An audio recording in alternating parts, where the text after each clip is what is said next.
Welcome to the Your Life After Tech podcast. This is episode 1. Don't forget to check out our lifeaftertech.info multiverse, including our book, Discord community, coaching, and more. Because you might be done with tech, tech might be done with you, or you're thinking about adding non-tech work to your tech career. Today's guest is Travis Ross. TravisRoss, and he's from reddogrenovation.com. reddogrenovation. We'll be talking about Travis's many journeys through various design and tech careers, finally ending in 2023 when he moved into being a handyman and doing home renovation. Let's get to know him. All right. Well, I'm Travis Ross. I live in a little town south of Nashville, Tennessee. I moved here 3 years ago-ish for what seems like maybe the last chapter of my tech career because it didn't last very long. Before that, I lived in Illinois. I worked in academia for a while, also in tech. And for many years before that, I worked on and off again in kind of a specialty mixture of 3D and product design, like physical consumer product design and development, some 3D design, some 3D printing, 3D milling, some even art restoration work that I helped a certain company with in Chicago. But yeah, I've spent about 25 years in various stages or various parts of the tech industry, depending on, what seemed to be thriving at the time. Also, personally, I have a wife. I have 3 kids. They're all teenagers. They're all very active in different stages of their life. One's in college, one's at junior high school, and one's a freshman. So I live on a small little piece of property. We have chickens, ducks. Would like to have more, I'd like to do more with it, but it's super busy time in my life trying to start this new business. So it makes it hard to be a homesteader and keep your gardens alive when you're busy trying to run a business. So that's a quick introduction. I can go into any of those details that you'd like. No, it's great. Well, I'm sure we'll get into those details through our conversation. I know you because we're somehow connected on LinkedIn, even though we haven't met before. And I remember the day that you posted to LinkedIn, basically, I'm not sure I'm going to get a job in tech again. And hello, I have a home renovation business outside of Nashville. And that absolutely caught my eye. So I'm curious, when did you start thinking about shifting to work that wasn't tech? That's a really good question because, it's happened in stages. So the most recent decision to do this was literally the weekend after I was laid off of my previous job, which was last November. So I can't believe it's been almost a year ago. I came home really pissed. And I remember sitting down in my living room thinking, what in the hell am I going to do now? Because I was so sick and tired of this hiring and firing cycle that's happened to me. And I thought, I'm really handy. I've always been. I repair everything in my house and other people's houses. I've done this before. This isn't the first time I've done handyman or carpentry or woodworking and renovation work. I've done this over the years. And that was really, so it was last November when the idea just started to kind of sink in. But what's kind of, the reality is I convinced myself it was a bad idea. And I started trying to kind of reinvent my career in tech. I really wanted to maybe make a shift into some different area of UX or product design. So I put it off. I put it off for a few months, actually, even though I was actually doing a project for a friend on his house here locally. Um, the I guess the quote unquote business side of this, I waited a few months. So that's yeah, that's how I started this. Yeah, it's interesting how it kind of, I guess, kind of crept up on you little by little, and then you're like, I'm kind of doing this. And then what made you decide to post to LinkedIn, especially when so many people are telling me privately, like, I'm afraid to say anything on LinkedIn about not working in tech or having a non tech side hustle? I thought that was super gutsy and I Yeah, loved it. yeah. Well, I don't know. I mean, I've had a good, nice, fun. I don't know what you want to call it. I've had a great rapport on LinkedIn for a lot of years. I feel like it's been a pretty good community of people that I actually know personally. These aren't people that I just know virtually, but I know a lot of personal. I have a lot of personal relationships that I also stay in touch with through LinkedIn, and so I had. I'm not sure the timing of that post particularly, but I had bumped into a friend of mine uh, while I was out having lunch one day by myself, and I was texting my wife about this business, this renovation business. And I saw him, and he's like, "Hey, what's going on?" And he sat down, and we talked for a few minutes, and I said, he was curious because we had worked together at this company that let me go right before that. He wanted to know where I was, and I said, "Well, I think I'm going to quit tech altogether and just start my own business." And he was super stoked. He was supportive. He's like, he knows my background in this area, and he's handy himself. He works on his own home and stuff. And he was super supportive. He's like, dude, just do it. Just forget about it. Just forget about tech. Just move on and do it. You'll do great. And so I felt really pumped. Talked to my wife, and I said, we're just going to do this. I'm going to incorporate a business. I'm actually going to make it an LLC. And I'm going to build my own branding, which I've done professionally. And just really explore and see where it goes. But I I just remember vividly thinking, kind of my mind switching from I'm giving up on tech industry. It's such a drag on me, and I'm going to go ahead and make this shift. It hasn't been easy. There's nothing super, uh, it's not like I'm riding this wave necessarily, and it's still tough. I'm not saying it's not going to be easy, and it hasn't been, but it's been so much more. I don't know, just uplifting and rewarding for me personally. And I can't help but ask this, though it's a little bit of a silly question. Which do you feel like came first? You feeling done with tech, or you suspecting that tech was done with you? Yeah, I remember that question on your document, and I've thought about that one the most ever since then because I have felt like tech has been done with me many times in the past. Hmm.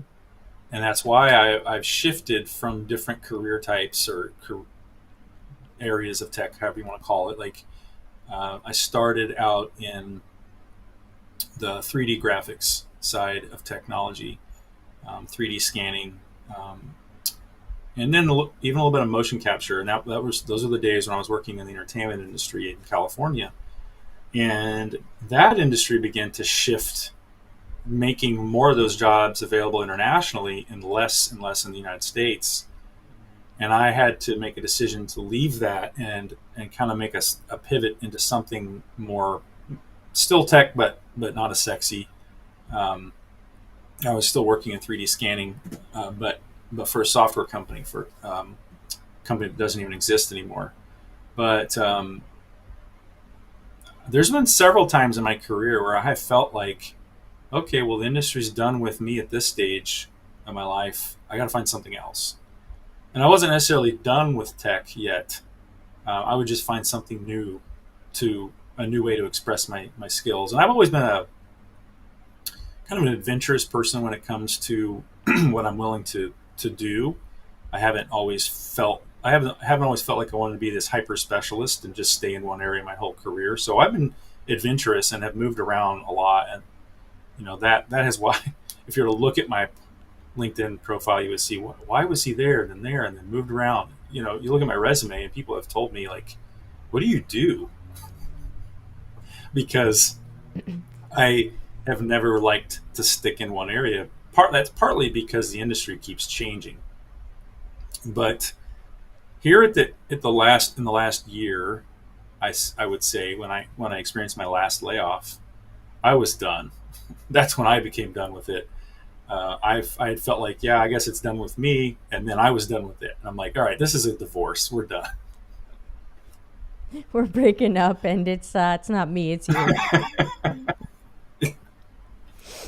One thing that I like to ask about, because it's part of my new Life After Tech book, is if you think about the work that you're doing in being a handy person or home renovation work, how do you feel that that matches your core personal qualities or your personality traits?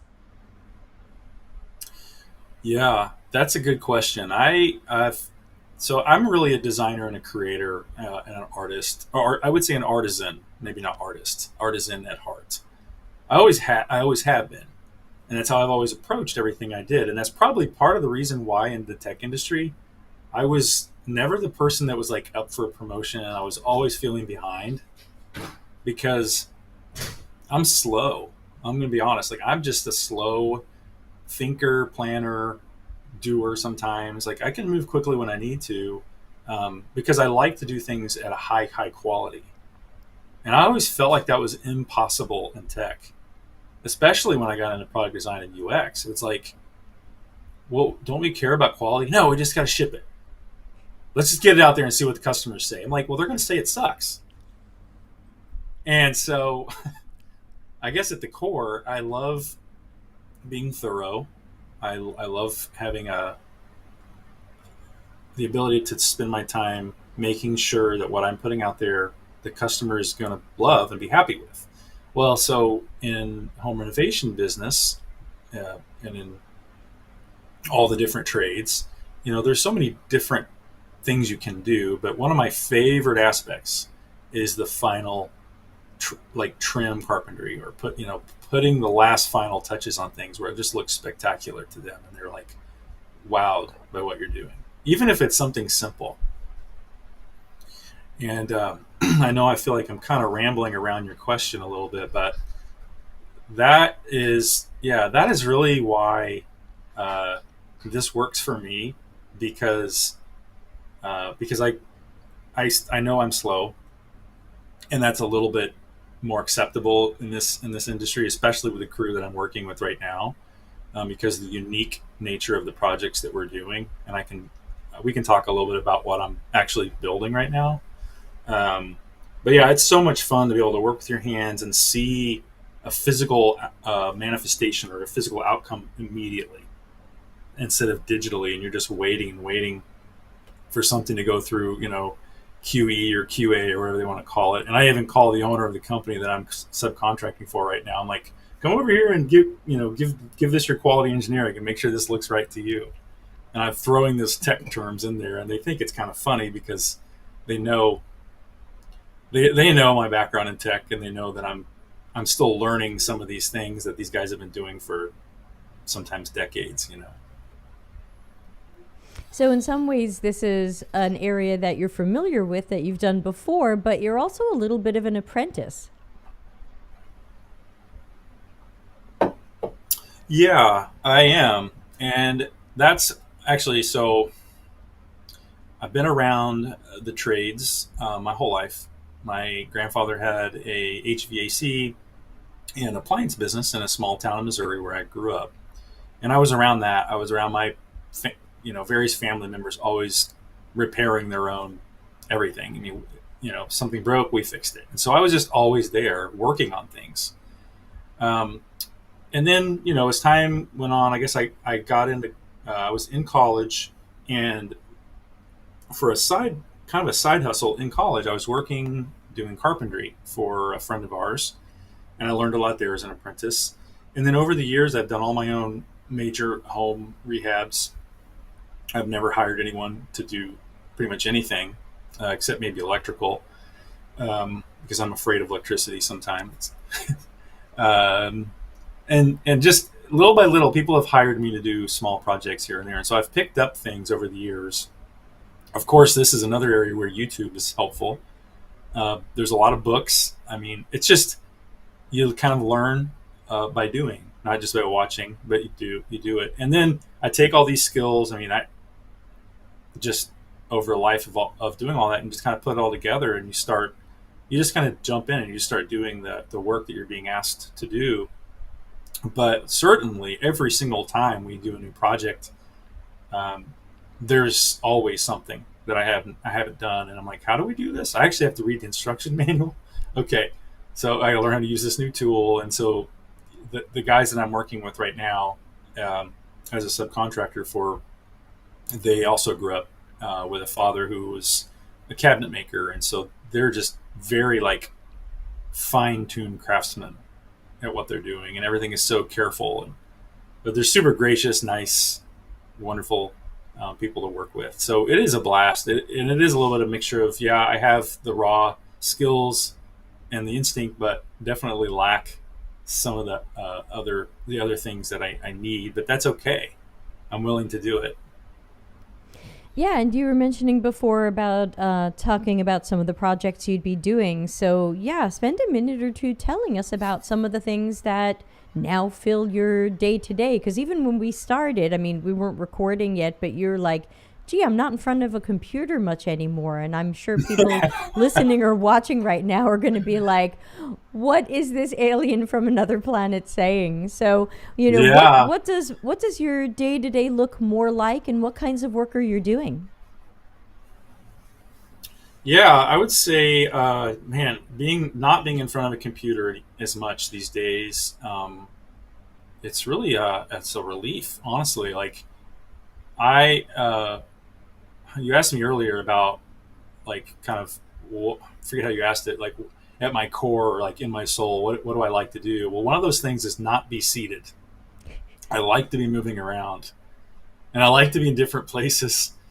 So when I was at a computer all the time, I usually was in the standing desk position because I like to be moving.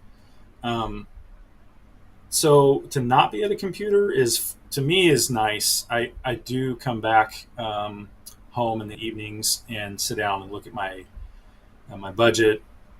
I might be putting together a quote and a software.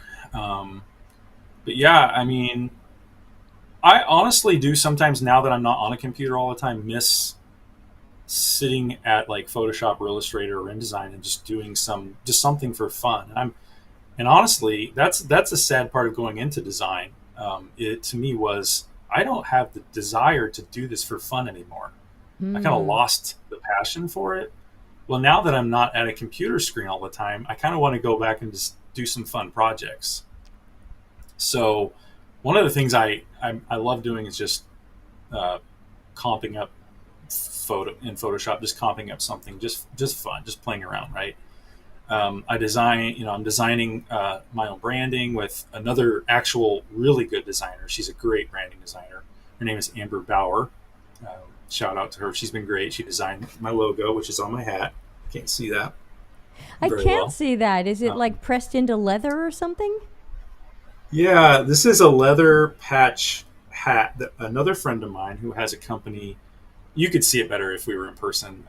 But I like very subtle uh, branding with my business. I don't want to be like super loud and bold, and so I liked the idea of my logo being like branded on this leather patch. I have it, business cards, door hangers on my website, of course. Actually, take that back. My website needs work. So those are those are the places I see, or those are the places I'm spending my time on my computer these days, or just working on my own business. But yeah, it's a lot less, and that to me is, it's a relief. And I don't realize it. Some weeks I at the end of the week I realize I haven't actually been on my computer all week. And I like this morning I opened up my MacBook and my headphones weren't connected to it. And I was like, oh shoot, it's been a while. I guess I gotta make sure this thing is still working before we start this recording. Amazing. So many questions running through my head. One of them is work life balance. You know, it's a term we use a lot in the corporate world and the tech world about trying to get your work done, but then, wow, nights and weekends are truly yours. Now that you've been out of tech for almost a year, how would you define work life balance? I hate that term so much, actually, Fantastic. Go for because it. Let's burn it down. I think I think that word was created to make people work harder or something. I mean, like go work your ass off so that you feel like you deserve a break at the end of the day or the weekend. Like I don't think that's healthy. I don't think that's right. I mean, look, I'm getting like if I'm in any industry, I'm getting paid for my time. My time is money.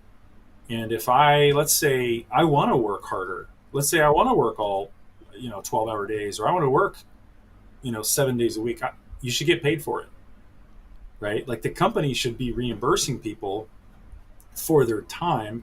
And if you decide, at the end of the day or at the end of the week or at the end of the month or quarter or whatever, you're like, I actually do need a break, I'm going to burn out, there should be flexibility there.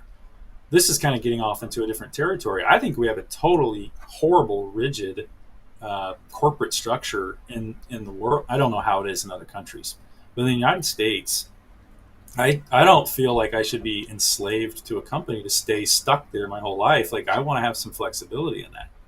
I think it would be wonderful if there was a better system in place for what we call quote unquote work life balance. If that was true, I wouldn't feel guilty just because I need a little bit of time off. You know, there's a concept in academia for professors where they get a sabbatical every 7 years, and that's great. No one else gets that. I think maybe doctors get it, right?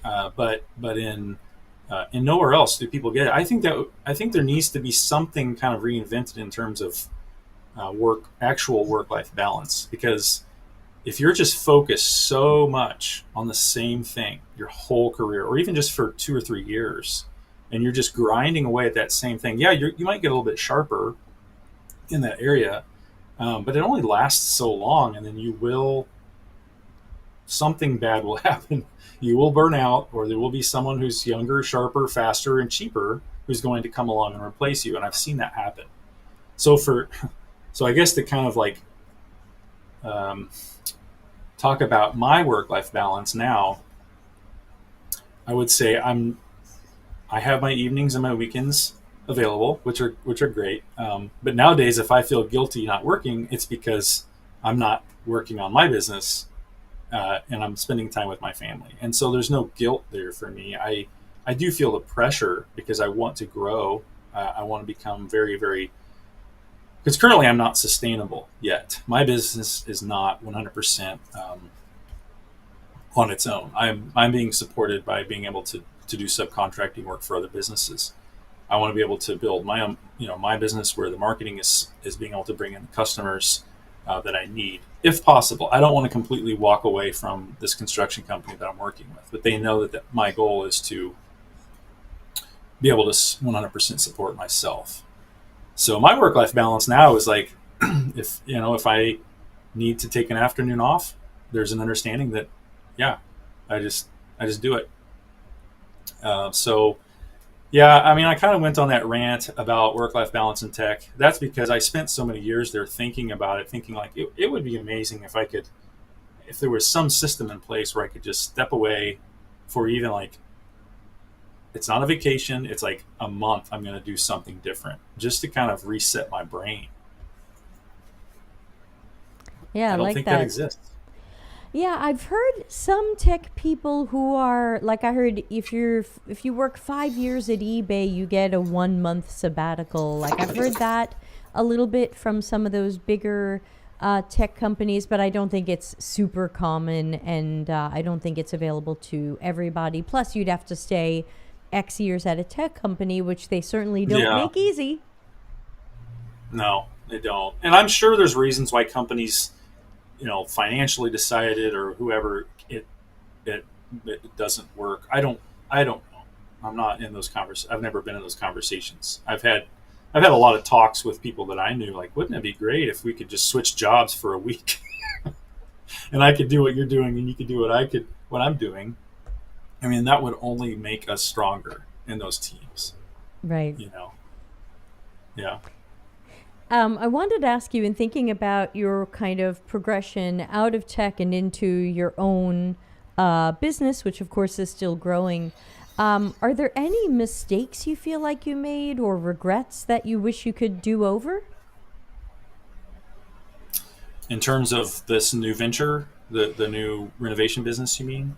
Yeah, like if I Oh, say yeah. that, does that trigger anything about like, oh, I should have started earlier, or oops, I didn't get insurance when I needed it, or oops, I did this thing? Is there anything that you think of that you, especially for the people listening who might be planning some of their own next adventures in life, what are some things you wish Yeah. past you knew? Yeah. I know this is going to sound a little just corny. I just wish I would have believed in my abilities to do this sooner. Like, I knew I could have, and it was always a desire. Um, but I was just thinking I could stick it out in tech. Honestly, because I could make a really good salary in tech industry. And I kept telling myself, I'll make more money in tech. I'll just keep sticking this out is the best I can. Um, but that just became not true. And so I think that the biggest oops or mistake, or I wish I could, have a mulligan, redo that thing, but just last November when I just kind of put my foot down and said, I'm going to make this transition. I wish I would have just done that. Hmm. Um, but you can't go backwards. You can only go forwards. Sure. And I do sometimes worry about that. I beat myself up like, dang it, why didn't I just do it? Well, I only lost a couple months. It's not a big deal. And I guess I just needed time to just sort of reset my thinking. I mean, it is a hard it is a hard thing getting let go, being laid off. I've been through, Debbie. I can't actually remember how many now. I've been through multiple layoffs, and out of all of them, none of them have felt like my fault. Sure. It was always It's something rarely your else. fault. It's always like, but at the end, you always blame yourself. You're always like, what did I do wrong? Right. Why me? You know. And the last company I worked for, they had a certain thing that you can look this up. It's on Reddit called emotional firing. It's documented, Uh oh. and they really do make you feel like it's your fault up until like the very end, and then they apologize. They're like, I'm sorry this didn't work out. Well, why are you apologizing to me now? Like, you moved my whole family here. Yeah. You paid for my training. You got me onboarded. Why, why are you apologizing? Isn't this just business?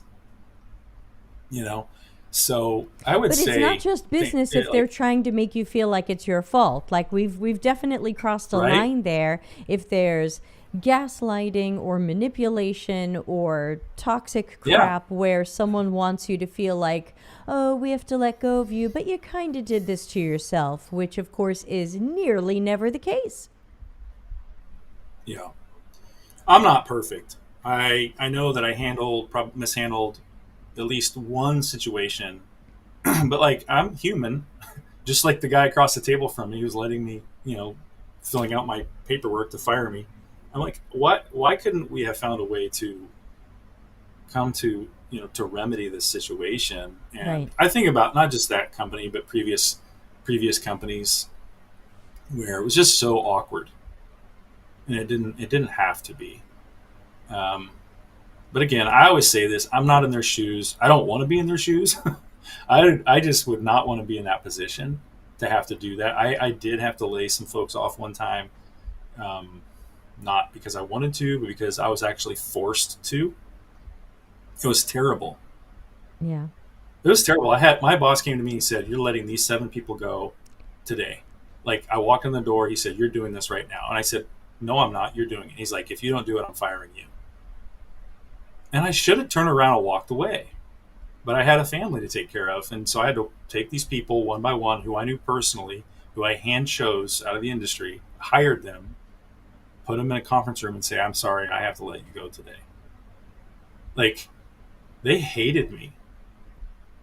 These people told me, they're like, we're going to make sure you never have a job in this industry ever again. This was back in entertainment. I was But working didn't they understand that it video wasn't games your at that time. fault or doing? I, yeah, but they were like I was on the opposite side of the table now. So I was like the enemy, and I didn't want to be in that spot. But it was like, I didn't have a choice. So I have tasted that a little bit, what it's like for these upper management people that have to do this. And it sucks.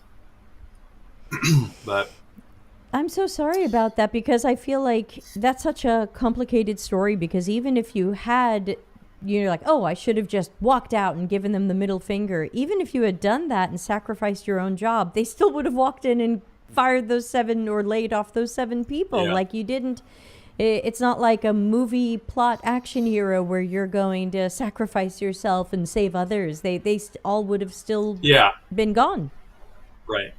And then I would have been gone too. So the weird silver lining in that situation, if you can even call it that, the same guy that my boss who told me he was going to fire me if I didn't fire those other people, he came to me some time later. It was probably a few months. I don't remember the time frame. He said, "Look, please don't tell anybody this." And like, he literally came up beside me in the hallways. I was walking down the hall. He grabbed my arm and whispered. He said, "You're going to be let go in a couple months if you don't. So I recommend you finding another job." I was like, "What?" I kind of was like, "What? What do you mean?" He's like, "Yeah," and he walked away.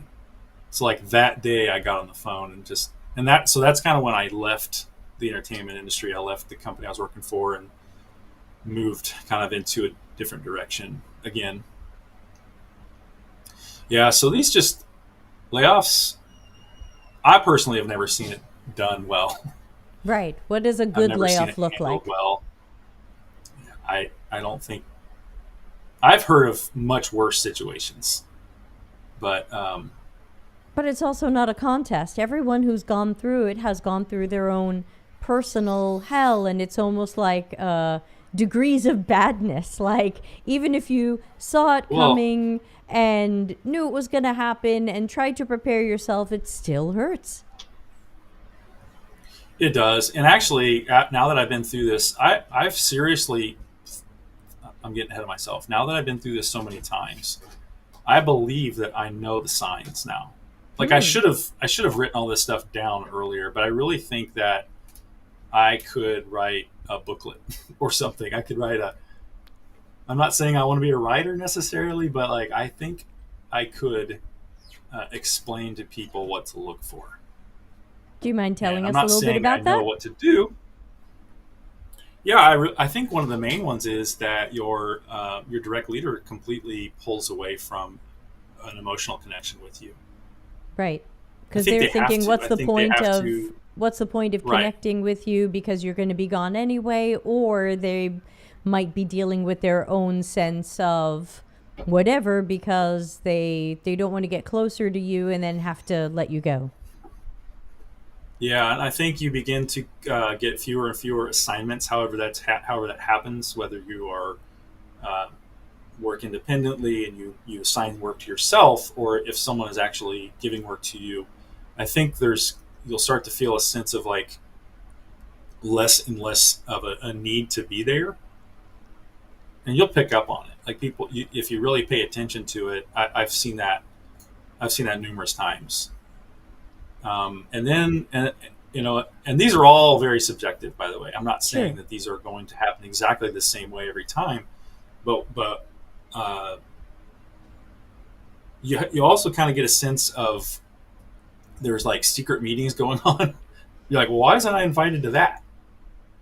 Right. What's happening in this project? Like, why is that being now given to someone else? Like, I mean, it was really awkward at my last job when I'm not going to name the book. I'm not going. It was a specific book that came out that the entire company just was forced to read. Um, and it basically, when I saw this happening, I was like, this is actually replacing my discipline in this company. I can tell. Hmm. and it kind of just swept through the whole company like wildfire. And I thought, well, if you all are doing this work for yourselves and these teams, why do you need me? And that's what they were I mean, I thinking even as said well. that out loud. I even said this out loud a few times. Like, I'm trying to have this conversation with my own leader to say, what is happening right now? And no answers. I wasn't getting anything straightforward. And I think that's another sign is just there'll be a lot of vagueness. It'll just be, figure it out for yourself. Um, so, so at the end of every week, we had to fill out a report of how our week went, whether it was good, bad, what was high, what was low. I started filling mine out in riddles, just to be sneaky, or just to be fun, or just to have a little bit of creativity with it. And my leader would come by my desk and look at me, and he would say, "Are you okay?" I'm like, "What? You didn't You like my tell weekly me. report?" Just trying to get a little bit of some, communication going. I think you'll also notice, like in a company that's preparing for layoffs, uh, there's already layoffs happening, and if you think there are people quitting the company, and you hear terms like, they were on the wrong seat on the bus, no, they're getting fired. Like if it's especially if it's people who are super dedicated and really good at their jobs. Right. And Just therefore probably a little higher we paid. oh yeah, there's always kind of this target range of people who are really kind of mid-career, higher. They demand a little bit higher salary. Also, I believe this may just be my opinion. If you're an opinionated person and you're good at what you do, there's some people that just don't want to hear you talk, and they just want you gone. You know, I think because I've it's lived it's that. they just don't want to hear. They just don't want to hear that you might be right. I'm not saying that everything I ever have said in every situation is perfect. I know I've made a lot of mistakes, but I definitely have a strong opinion in certain things that I was good at doing. Yeah. So those are some of the signs that I've experienced. I'm sure there's others. That's just based on my experience. Yeah, And I could sounds ramble really about accurate. those for a while. Yeah, no, we're already past a half hour, so I'm going to roll us Oh back wow. to kind of a closing. I know time flies. It's been a great conversation. I want you to please tell everybody how to get in touch with you. Are you active on social media? What if someone wants to hire you? I guess you haven't written your Yeah. book about how to spot a layoff yet, so we can't plug that. But how can people get in touch with you, or follow you in some way, or contact you if they need some work done? Yeah. Well, I'm willing to travel for work, but I do live in Nashville, so it's easiest if it's right here locally. But the best way to reach me, I do still check LinkedIn. You can find me there.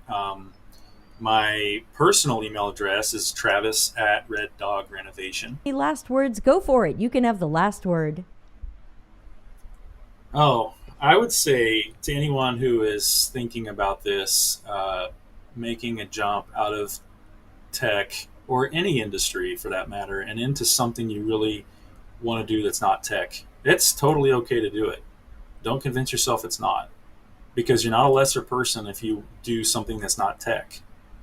There's a Okay. lot of people out there who are doing something that's not technical, and that doesn't mean because you went to college for it or you've spent. I mean, look, I have a master's degree because I wanted to really dig in deep and spend my career doing something very design heavy in tech.